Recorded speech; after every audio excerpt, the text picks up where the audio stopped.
Olá, meus caros alunos, eu sou o professor Sérgio, estamos de volta com a terceira parte da aula da farmacologia adrenérgica. Agora vamos ver os fármacos que agem de forma indireta, né? Os antagonistas indiretos e os agonistas indiretos, né? Vamos iniciar pelos antagonistas indiretos.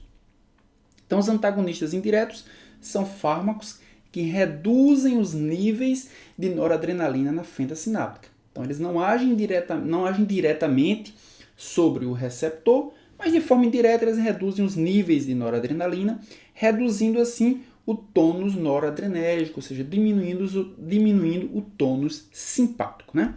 Então, nós temos aqui fármacos que atuam na síntese da noradrenalina. Então, os antagonistas indiretos, eles reduzem a síntese da noradrenalina, né? Então, nós temos aqui dois fármacos que reduzem a síntese da noradrenalina. Alfa-metiltirosina é um fármaco que inibe a tirosina hidroxilase. Lembram, a tirosina hidroxilase é aquela primeira enzima que transforma a tirosina em dopa, né? Esse fármaco é usado no tratamento do feocromocitoma. Então, nós já vimos um fármaco que é utilizado no feocromocitoma. São os antagonistas alfa não seletivos, né? Os antagonistas alfa não seletivos, eles bloqueiam os receptores alfa, impedindo que a noradrenalina haja naquele receptor, uma vez que o feocromocitoma é um tumor que produz noradrenalina, né? Mas a alfa-metiltirosina inibe a síntese de noradrenalina. Então, de certa forma, inibe a síntese de noradrenalina por esse tumor, né? Pelo feocromocitoma. Também temos o carbidopa, né? Carbidopa, que é um derivado hidralazina da dopa. Consequentemente, ele vai bloquear a síntese de noradrenalina, né?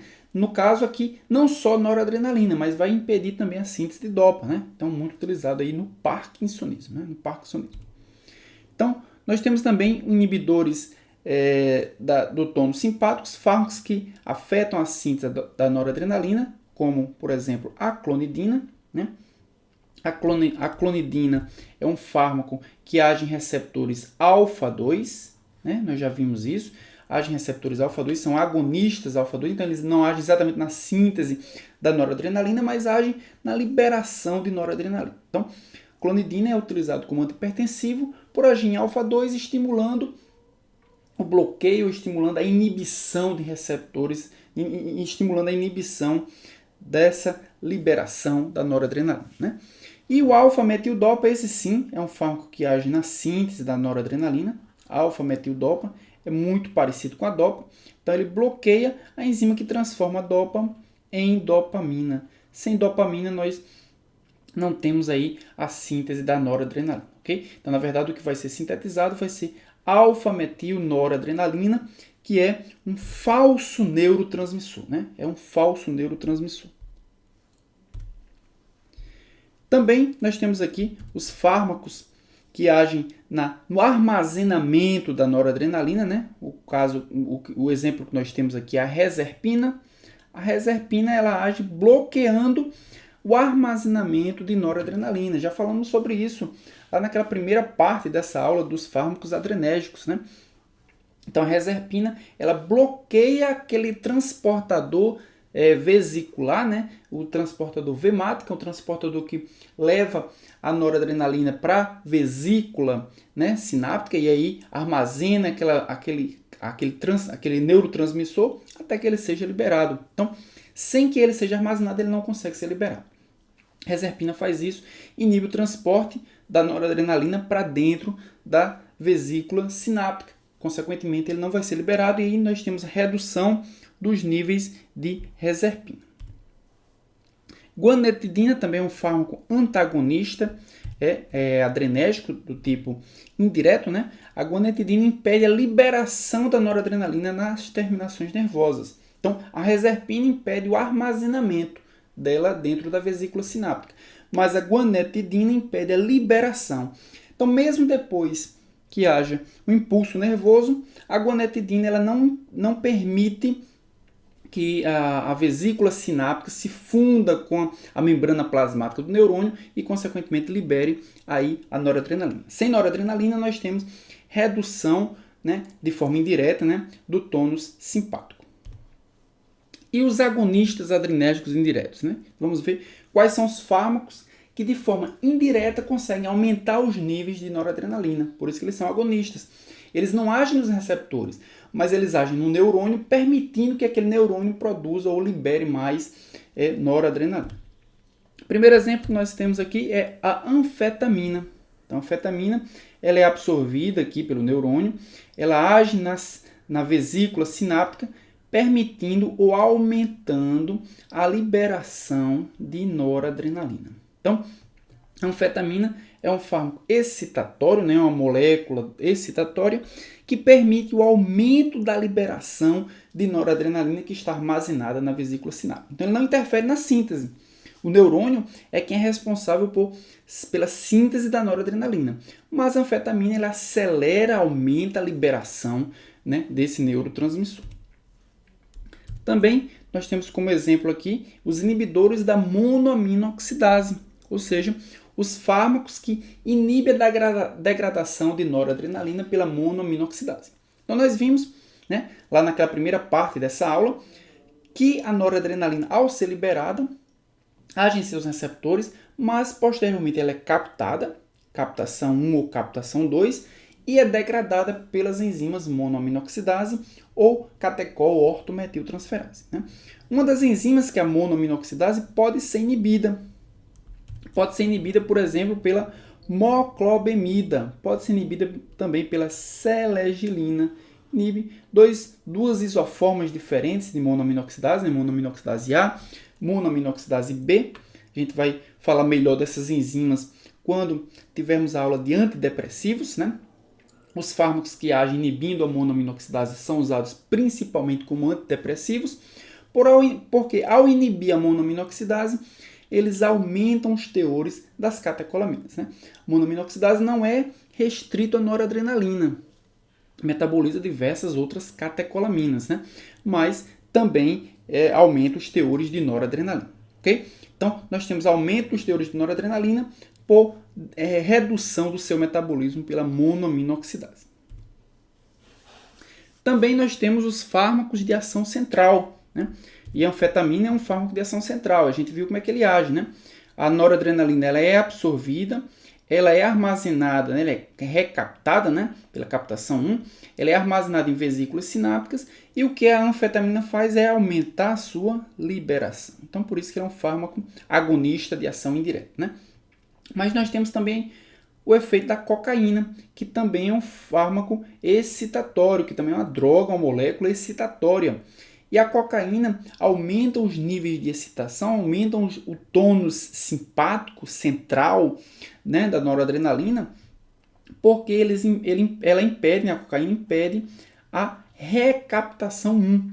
Bloqueia o transportador, né, o transportador NET, né, o transportador de norepinefrina, que consegue capturar a noradrenalina e, consequentemente, degradar a noradrenalina dentro do neurônio, né?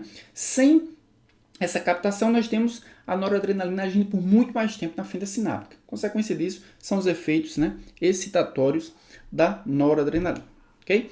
E para resumir a nossa aula sobre farmacologia adrenérgica, nós temos aqui os diversos mecanismos de ação proporcionados pelos fármacos agonistas ou antagonistas adrenérgicos, né? Vamos ver primeiro os que são indiretos, né? Nós temos aqui, os que são indiretos são aqueles que não agem em receptor nenhum, eles agem no metabolismo da noradrenalina, né?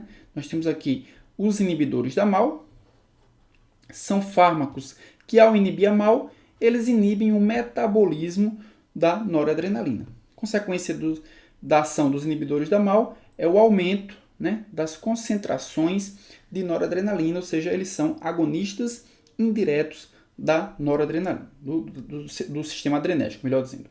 Né? Alfa-metiltirosina.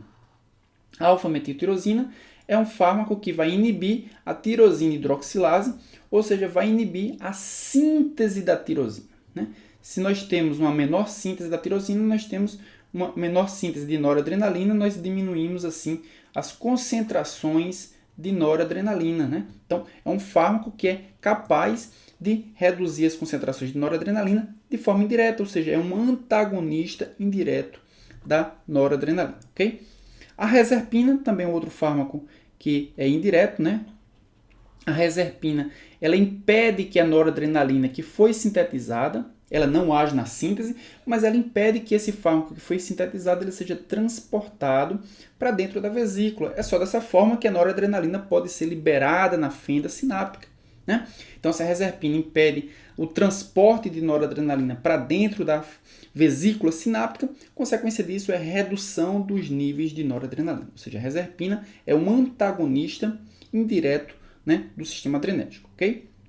Temos também as inibições da captação, né? Inibição da captação 1 é o caso da cocaína. Então, a cocaína inibe a captação 1 e, consequentemente, ela aumenta os níveis ou aumenta o tempo de ação da noradrenalina na fenda sináptica, ok?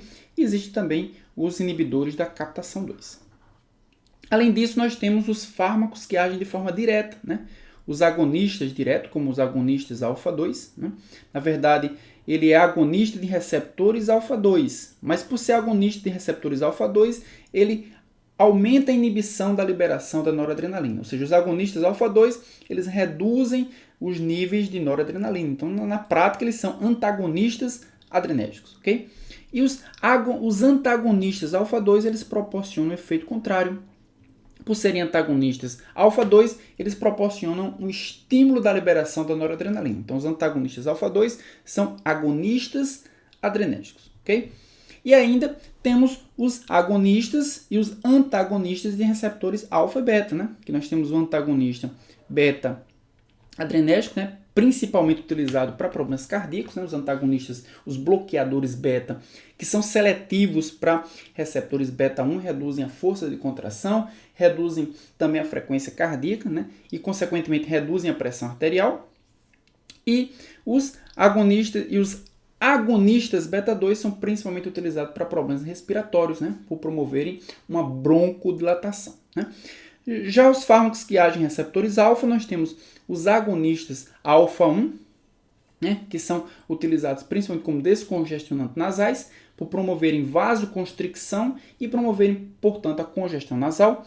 E os antagonistas alfa-1 são usados principalmente como antihipertensivos, por diminuírem justamente essa vasoconstricção, né, sistêmica, que é responsável pela hipertensão arterial sistêmica.